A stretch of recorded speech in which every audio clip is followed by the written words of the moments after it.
So I'm taking these times also to share with you and with other people who ask about this picture, to give them a full-length picture of His Majesty. And this picture was found by one of my good brethren, Menelik, in Ohio. They were on their way to church one morning and they stopped off at an Ethiopian restaurant or a bakery. And on the counter was a lot of old posters. And they went through the posters and they found this. Actually, it's a larger color version of it. I have a black and white copy. And if you look on it good, you can see it's from Addis Ababa, the Arts and Culture Department. And if you look good, you will also see Ethiopia in English and in Amharic imposed on this picture.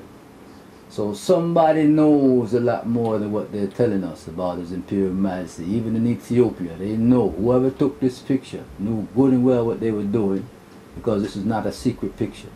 This is used by the Ethiopian Tourist Board.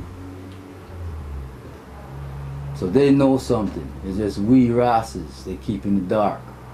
So through His Imperial Majesty words sound empowered. I say, open thy mouth and I will fill it with words.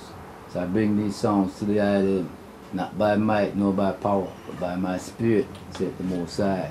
Zechariah chapter 4 verse 6. The truth shall set thine and I free. It's not the money and the jobs what man is seeking in life right now.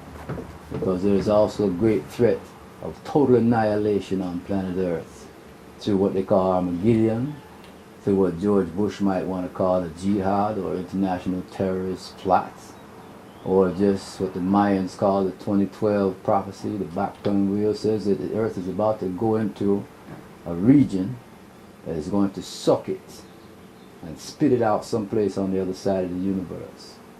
So whatever religion or whatever persuasion you want to deal with, we have a limited time here on Earth to kind of look around and see what's going on. We have extraterrestrials and aliens ruling the government, poisoning us human beings. You also have this guy named Rael, who I mentioned in one of my previous videos, who claims that Jehovah is an extraterrestrial mastermind who genetically engineered the Hebrew race. And there's a lot of truth behind that, because there's a difference in the name of Yahweh, Jehovah, Allah. These are terms, names that were used to try and describe the great almighty energy force of the universe, who at will can embody himself or itself in a human being, in a rock, in a woman. Because we're talking about God, He can do anything He wants. He's not limited the way man wants to limit Him. So I and I, Rastafari, bring these truths to the world. And I have one more truth I want to share for my Rasta brethren and sisters in particular, is the fact that we need a common theology. The reason the movement has not moved is because we put everything over the main priority, which is divinity. Rastafari people are supposed to be the most divine people on the planet. We're supposed to be teaching the world of divinity, and we're so caught up in the politics and the struggle and the just hand-to-mouth food survival that we are not focusing on our common theology. Many Rastas don't want to defend the Ethiopian Orthodox Church, and it's for a good reason, because they have these white images and they refuse to acknowledge Haile Selassie in the church nowadays. Other Rastas are trying to create their own churches, and this is simply causing more division. And then of course we still have the Nyahbinghi gatherings, which is about the only thing that brings Rastas together, and it's becoming more and more just a ganja smoke out and a fire burn out, rather than divine. A lot of the divinity is leaving away from Rasta people, and we don't want that to happen. So Jah has given I the power to bring this hatred and this word sound forward, that we would rebuild and reconstruct ourselves. We want a Rasta revival. We don't want to carry these problems home to Africa. We want to carry solutions home to Africa. But we do want to go home to Africa. The Ethiopian World Federation is planning its international convention in Addis Ababa this year, July 2008. I plan to be there through the power of Jah. Ras Michael has an African tour coming up beginning in Morocco this summer. Through the power of Jah, I will be there also.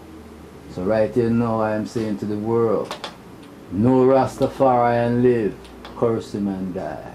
Haile Selassie. God bless. Before I seal up, I want the item. Many of our Rasta brethren and sisters are familiar with this prayer, the Abata Chenhoe prayer. And I've heard people say it and mispronounce it.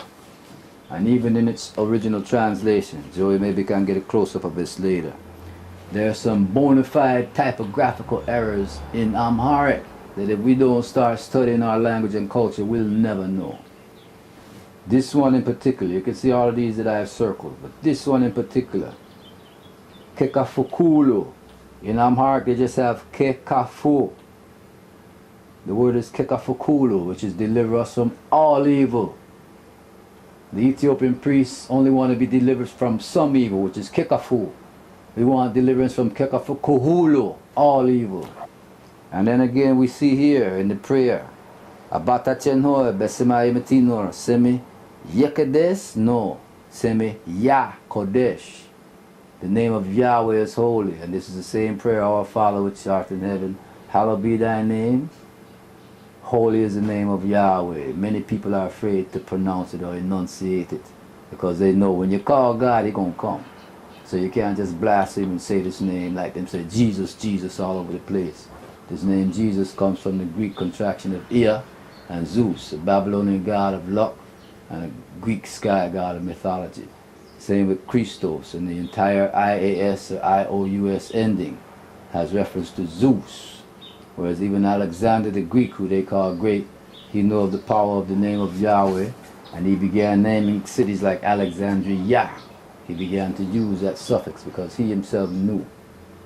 So I want my brethren and sisters to study, that they show themselves approved, workmen that need not be ashamed, unite in the word of truth. We don't want to divide it. That's what they say in Timothy. They say divide it, but we say we want to unite the words of truth. So I want our Rasta brethren and sisters to study, fast and pray, and let us shine, let our light shine before creation. We are the salt of the earth. That's why we have to talk them talk here. And we have to be firm in our stance for the King. We can't be soft and weak out like the Christians, the hypocristians. They'll sell us for anything just as long as they can have their chicken in their pot and their car in their garage. You understand? But we don't look at things those ways there. Because I exist long before the flesh. So we don't live with food and water. We live with spirit and truth. And from those things come all things. So I give thanks and praise for these words.